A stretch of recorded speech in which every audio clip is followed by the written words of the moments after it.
여러분 안녕하십니까? 12월 26일 월요일 뉴스투데이 강원입니다. 오르기만 할 줄 알았던 아파트 가격이 올해 하반기 들어 가파르게 하락하기 시작했습니다. 기준금리가 오르면서 대출이자를 감당하기 어려운 서민들이 속출하고 있기 때문인데요.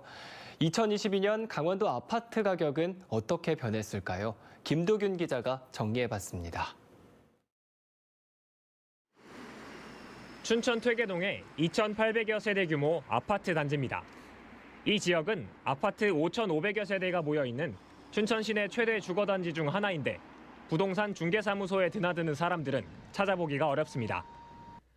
춘천 아파트 매매 거래량은 4월 466건으로 가장 많았는데 5월부터 계속 줄어들어 10월엔 155건까지 떨어졌습니다. 강원도 전체로 넓혀봐도 6월부터 거래량이 뚝 떨어져 10월에는 3월의 3분의 1 수준입니다. 금리 인상에 따라 매매 거래가 너무 침체되고 있기 때문에 부동산 세제와 대출 규제를 완화하여 매매 거래가 회복이 되었으면 좋겠습니다. 2019년 입주를 시작해 신축 아파트로 인기를 끌던 춘천 랜드마크 아파트의 가격은 어떻게 변했을까?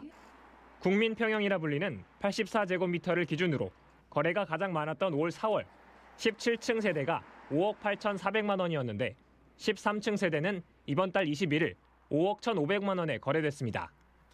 층수가 다른 점 등을 고려해야 하지만 8개월 만에 6,900만 원, 11.8%가 떨어졌습니다.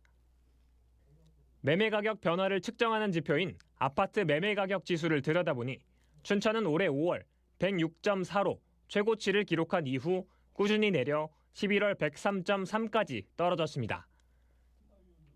강원도 전체 가격 지수도 8월 106.5에서 11월 105.3으로 떨어져 올해 최저를 기록했습니다. 주택산업연구원은 고금리와 고물가, 고환율로 인한 경제위기 여파로 2023년 아파트 매매 가격이 전국적으로 5% 더 떨어질 것으로 내다봤습니다. 새로 공급되는 아파트 분양가도 건설 자재값 상승 영향으로 지역 신축 아파트 시세와의 차이가 대폭 줄어들고 있어 전문가들은 실수요자들에게 자금 운용에 신중을 기하라고 조언합니다. 실수요자들께서는 자기가 감내 가능한 범위, 대출을 받든 아니면 자기 자금을 하는 그 범위 내에서 좀 고민을 해주셔야지 되지 않을까 생각하고. 미국과 우리나라의 금리 인상 기조는 내년에도 계속될 전망이어서 부동산 시장은 더욱 얼어붙을 것으로 보입니다. MBC 뉴스 김도균입니다. 강원특별자치도 원년인 내년에 정부 예산 9조 183억 원이 확보됐습니다. 강원도는 지난 9월 정부 예산안에 반영된 국비 8조 7,758억 원을 지키고 국회 단계에서 2,425억 원이 증액돼 내년에 국비 9조 원 시대를 열게 됐다고 밝혔습니다. 국회 예산 심사 단계에서 반영된 핵심 사업은 춘천 속초 철도 건설 207억 원과 춘천 서면대교 건설 10억 원, 공유형 반도체 교육센터 건립 200억 원 등입니다. 강원도는 민선 8기 핵심 현안 사업이 국회 예산 심사 단계에서 신규 사업으로 대거 반영돼 현안 추진에 탄력을 받게 됐다고 덧붙였습니다. 지난달 희망학교를 대상으로 처음 실시된 강원 학생 성장 진단평가 결과가 내일 통지됩니다. 강원도 교육청은 진단평가를 실시한 초등학교 229곳과 중학교 80곳 등 전체 60%의 초중학교 학생들에게 27일 평가 결과를 통지한다고 밝혔습니다. 도교육청은 학생 맞춤형 학습 지원을 위해 개별 성취 수준을 교과별, 영역별로 분석해 제공하고 내년에 학력 향상 종합계획에도 반영할 계획입니다. 원주 의료기기 테크노밸리가 의료기기 수출을 지원하기 위해 국제인증지원센터를 구축해 운영합니다. 다양하고 복잡해지는 국가별 수출 기준에 맞춰 필요한 인증을 지원하면 의료기기 산업의 경쟁력도 한층 강화될 것으로 기대를 모으고 있습니다. 윤하은 기자가 취재했습니다. 의료기기 수출 기업의 가장 큰 어려움 중 하나는 나라마다 다른 의료기기 인증 방식입니다. 종교적인 이유로 혹은 정치적인 이유로 나라별로 인증 기준이 다른데 아무리 제품이 좋아도 인증을 통과하지 못하면 제품을 판매할 수 없습니다. 최근에는 자국 시장 보호를 위해 강화된 기준을 적용하거나 임상 확대 등 추가 인증을 요구하는 경우도 늘고 있습니다. 그 적합한 타이밍에 저희가 제품을 런칭을 하기 위해서 상당히 그 인증이라는 규제가 상당히 좋은 제품, 좋은 아이디어 만들어도 그런 인증에 대한 또 걸림돌이. 원주 의료기기 테크노밸리가 이 같은 수출 기업들의 애로사항을 해소하기 위해 국제인증 지원센터를 구축해 운영합니다. 2026년까지 111억 원을 지원받아 수출 기업 입장에서 인증 획득에 필요한 전반적인 지원을 제공한다는 계획입니다. 국가별로 다른 인증 정보와 규격 등을 파악해 데이터베이스를 구축하고 초기 상담부터 인증을 받을 때까지 필요한 컨설팅을 지원합니다. 해외 진출 기업이 인증을 받는 데 필요한 비용을 최대 3천만 원까지 지원하고 여기에 각 기업 내 인증 분야 전문가를 육성하기 위한 교육 훈련 프로그램도 제공합니다. 근데 지금 24년 상반기까지는 유럽에 수출을 하려면 의료기기 그 수출 기준이 많이 상향됩니다. 내년 상반기부터는 본격적으로 운영을 하면 기업한테 많이 도움이 될 것입니다. 지난해 원주 의료기기 산업의 총 생산은 8,800억 원 규모. 이 가운데 70%는 해외 수출이 차지하고 있습니다. 최근 코로나19 상황으로 침체됐던 국제 의료기기 시장이 다시 활성화되고 있는 상황에서 이번 국제인증 지원센터 구축이 지역 의료기기 산업에 어떤 역할을 하게 될지 기대감이 높아지고 있습니다. MBC 뉴스 윤하은입니다. 춘천 지역의 수건 사업인 서면대교 건설을 위한 국비 10억 원이 국회에서 최종 확정됐습니다. 춘천시에 따르면 국회 본회의 내년도 예산안 심의에서 서면대교 설계비 10억 원이 최종 반영됐습니다. 서면대교 건설은 당초 제6차 국도국지도 사업보다 기간을 5년 이상 단축할 수 있는 주한미군 공여구역 주변 지역 지원 사업으로 추진될 예정입니다. 이에 따라 내년 초 타당성 재조사를 거쳐 2024년 말에 착공이 되면 2027년에 준공이 가능할 것으로 전망되고 있습니다. 2023학년도 정시 모집에 강릉 원주대와 경동대가 모집군을 변경합니다. 강릉 원주대는 가나다군 분할 모집에서 나다군 분할 모집으로, 경동대는 가나다군 분할 모집에서 가나군 분할 모집으로 선발합니다. 예년처럼 가나다군 분할 모집 대학은 강원대, 상지대, 한림대 등 3개 대학입니다. 연세대 미래캠퍼스는 가나군, 가톨릭 관동대와 한라대는 나다군으로 분할 모집합니다. 또 춘천교대는 나군에서만 선발할 계획입니다.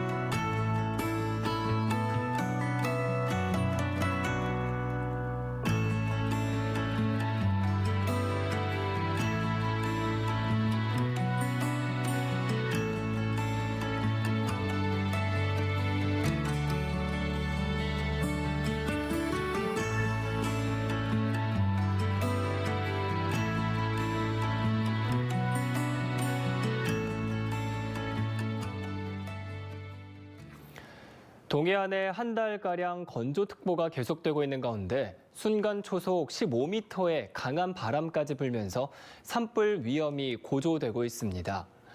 강원 동해안 지역에 산불 재난 국가위기경보 관심 단계가 사흘째 이어지고 있고 산림청은 강원과 경북 동해안에 산림 진화 헬기 30대를 배치했습니다. 또 강원 고성과 속초, 강릉, 삼척 지역에는 대형 헬기 4대를 추가로 전진 배치해 산불에 대비하고 있는 상황입니다. 지난 한 주 강원도 코로나19 하루 평균 확진자 수가 전주보다 소폭 감소한 것으로 나타났습니다. 강원도 재난안전대책본부에 따르면 어제 기준 일주일 동안 강원도에서 발생한 코로나19 하루 평균 확진자 수는 1,706명입니다. 이는 일주일 전 하루 평균 확진자 수 1,826명보다 100명 이상 감소한 수치입니다. 이에 따라 누적 확진자 수도 1,000명 가까이 줄어 11,966명으로 나타났습니다. 한국은행 강원본부와 강릉본부가 설을 앞두고 단기 운전자금 수요가 많은 도내 중소기업의 자금 조달에 도움을 주기 위해 100억 원 규모의 특별 운전자금을 지원합니다. 한국은행이 금융기관에 연 1.75% 금리로 자금을 지원하면 업체는 4억 원까지 대출을 받을 수 있습니다. 이달 26일부터 다음 달 20일 사이 시중은행 등 금융기관에서 새로 대출을 받을 수 있고 실제 대출 금리는 금융기관이 업체별 신용도 등을 감안해 결정할 예정입니다. 동해신항 건설 사업에 투입되는 내년 예산이 국회 심의 과정에서 늘어났습니다. 해양수산부에 따르면 동해신항 종합계획 수립과 석탄부두 조성 사업비가 국회 심의를 거쳐 정부안보다 각각 5억 원씩 증액돼 내년도 총 예산은 당초 1,396억 원에서 1,406억 원으로 늘어났습니다. 동해신항 건설 사업은 가장 먼저 추진하기로 했던 석탄부두공사의 민간 자본 투입이 불투명해지면서 국가 재정 전환을 검토하고 있습니다. 강원도 기름값이 계속해서 하락세를 이어가고 있습니다. 한국석유공사 유가정보서비스에 따르면 어제 기준 강원 휘발유 평균 가격은 리터당 1,550원으로 지난주에 비해 16억 원이 떨어졌습니다. 경유 가격도 지난주보다 26원 떨어진 리터당 1,762원을 보이고 있습니다. 특히 강원도 경유값이 1,700원대로 내려온 건 지난 3월 11일 이후 9개월 만입니다. 번번이 무산돼 왔던 원주교육지원청 이전 사업에 원주시와 강원도의회가 가세해 이번에는 청신호가 켜질지 주목되고 있습니다. 원주교육지원청은 현재 원주시가 지원청 부지 매입 의지를 보이고 있다며 이전 계획이 교육부 중앙투자심사 문턱을 넘기 수월해질 것으로 전망하고 있습니다. 원주 지역 도의원 등 강원도의회 차원에서도 원주교육지원청 부지 매각 등 도교육청을 상대로 이전 사업 조기 추진을 압박할 계획입니다.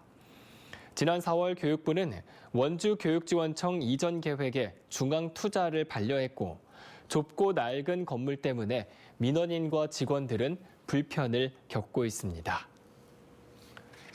대법원이 남자친구 강압에 의해 마약을 투약했다며 무죄를 주장해온 방송인 에이미에게 징역 3년을 확정했습니다.